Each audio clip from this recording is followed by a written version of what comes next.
ibadah kepada Allah Subhanahu wa taala.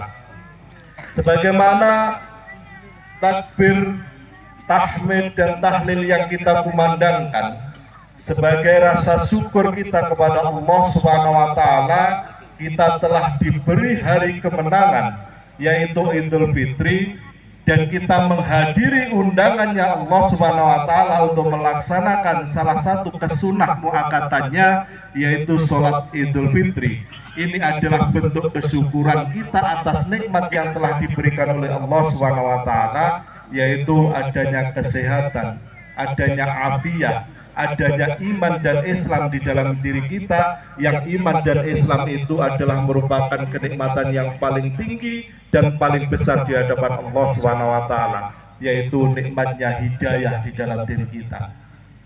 Karena kita tidak bisa menjamin pada diri kita apakah hidayah itu akan tetap melekat pada diri kita atau tidak. Biarpun kita berilmu tinggi, ahli ibadah, belum tentu hidayah itu akan tetap melekat pada diri kita.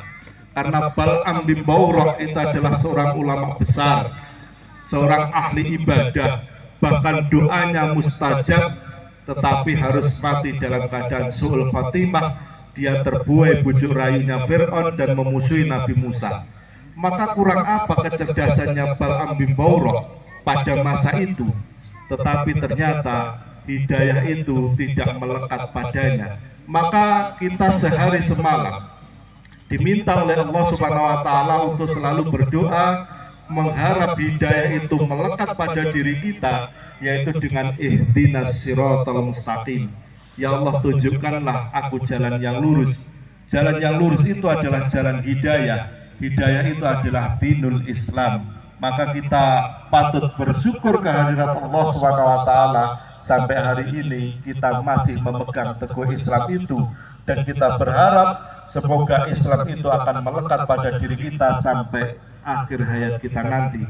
Karena Allah Subhanahu wa taala pun juga mewanti-wanti kita, memberikan rambu-rambu kepada kita, ya ayyuhalladzina amanu taqullaha haqqa tuqatih wa la tamutunna illa wa antum muslimun.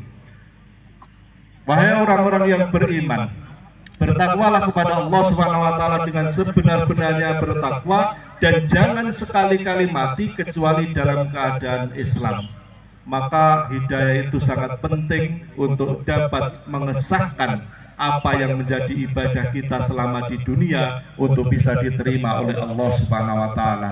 Ma'asyiral muslimin, jamaah salat Idul Fitri rahimakumullah. Kita patut bersyukur pula bahwa Allah Subhanahu wa taala memberikan anugerah yang luar biasa kepada diri kita sebagai bukti kecintaannya kepada kita, dan kita pun berbalas kepada Allah Subhanahu wa taala dengan mengungkapkan cinta kita dengan takbir, tahlil dan tahmid yang kita kumandangkan seantero dunia. Maka dari itu, apa yang menjadi bukti cintanya Allah kepada kita? Karena Allah Subhanahu wa taala memberikan bulan khusus yang diberikan hanya untuk kita, yaitu umat Rasulullah Muhammad sallallahu alaihi wasallam, yaitu syahrul Ramadan, bulan Ramadan, yang di dalamnya Allah Subhanahu wa taala memberikan ibadah khusus yang hanya bisa dikerjakan di bulan Ramadan, yaitu siyamu Ramadan. Adapun kalimat dalam perintah Allah Subhanahu wa taala ini adalah kalimat yang sangat luar biasa. Kolam yang tersusun rapi ini dari berbagai kalimat yang Allah Subhanahu wa taala itu mengungkapkan dengan rasa cintanya kepada diri kita. Mengawali ayat itu Allah menyebut kita, ya ayyuhalladzina amanu. Sebenarnya sudah banyak kesalahan yang kita lakukan, banyak dosa yang tertumpuk pada diri kita, tetapi Allah Subhanahu wa taala masih menganggap kita sebagai orang-orang yang beriman. Yang itu sangat luar biasa, karena orang-orang yang beriman itu adalah orang-orang yang menunjukkan kepercayaan, bukan hanya orang-orang yang sekedar percaya. Karena ketika percaya saja itu namanya aminah, tetapi kalau bentuknya iman, maka kepercayaan itu ditunjukkan di dalam hati yang terpatri kuat dan di dalam keseharian melalui amal soleh. sudah banyak dosa yang kita lakukan, sudah banyak kekhilafan yang kita kerjakan, tetapi Allah masih menyebut kita menjadi orang-orang yang beriman. Kemudian Allah SWT memberikan perintah tidak menggunakan fardu ataupun wajib, tetapi Allah menggunakan kutiba, yang arti sebenarnya kataba itu adalah menulis. Kutiba bentuk majhul, artinya ditulis.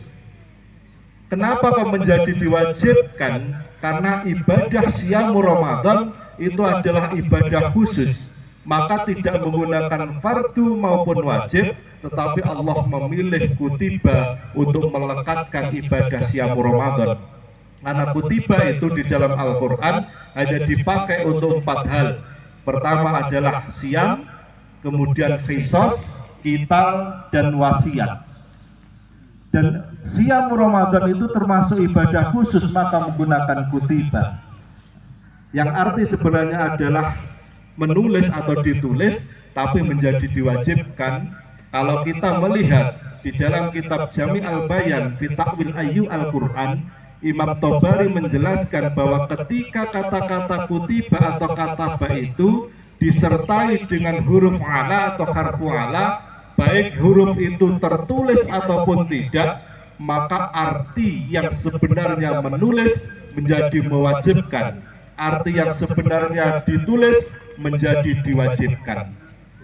Istimewa lagi adalah ketika kutiba itu, kita lihat di dalam tafsir Ma'alim At-Tanzil, maka Imam Baghawi juga menjelaskan bahwa ketika Allah menggunakan kata-kata kutiba, maka Allah sendiri sudah menentukan kapan waktunya dan sudah menentukan bagaimana cara pelaksanaannya.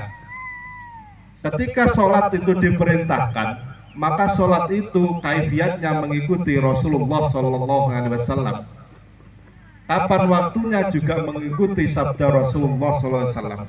Tetapi untuk puasa ini Allah sendiri yang menentukan, makanya menggunakan kutiba. Kapan puasa itu dikerjakan? Maka di ayat 185-nya Allah mengawali syahrul Ramadan alladzi unzila fihil Qur'an hudan linnasi wa bayyinatin minal huda wal furqan faman syahida minkumus syahra falyasumhu. Maka perintah puasa yang tegas itu di ayat 185 ini, faman syahida minkumus syahra falyasumhu. Jika kamu mempersaksikan pada bulan itu, maka berpuasalah. Dan Allah menyebut mengawali kolamnya ini dengan syahrul Ramadan, yang ingin menunjukkan bahwa siam Ramadan itu kapan dikerjakan, yaitu di bulan Ramadan. Apakah semua diwajibkan untuk berpuasa? Bagaimana dengan yang tidak kuat puasa? Maka Allah Subhanahu wa taala juga menjelaskan ayyaman ma'dudat faman kana minkum maridun aw 'ala safarin. Ada orang-orang yang diperbolehkan untuk meninggalkan puasa, tetapi harus mengganti di hari yang lain, yaitu orang-orang yang maridon, yang sakit, kemudian orang-orang yang safar, orang-orang yang melakukan perjalanan jauh. Maka kaifiat cara pelaksanaan sudah ditentukan oleh Allah, dan kapan waktunya sudah ditentukan oleh Allah, maka disitulah makna kutiba itu dipakai oleh Allah Subhanahu wa taala. Dan anehnya juga yang sangat luar biasa lagi adalah Allah Subhanahu wa taala di ayat 183 ini mengawali dengan harfu nidanya, ya ayyuhalladzina amanu. Ya itu adalah harfu nida, sebuah panggilan mesra dari Allah Subhanahu wa taala. Kemudian diikuti dengan dhamir orang kedua, yaitu alaikum. Kum itu adalah dhamir orang kedua. Maka di dalam Alfiyah Ibnu Malik, di dalam bab nakirah wal ma'rifah itu dijelaskan kalau seandainya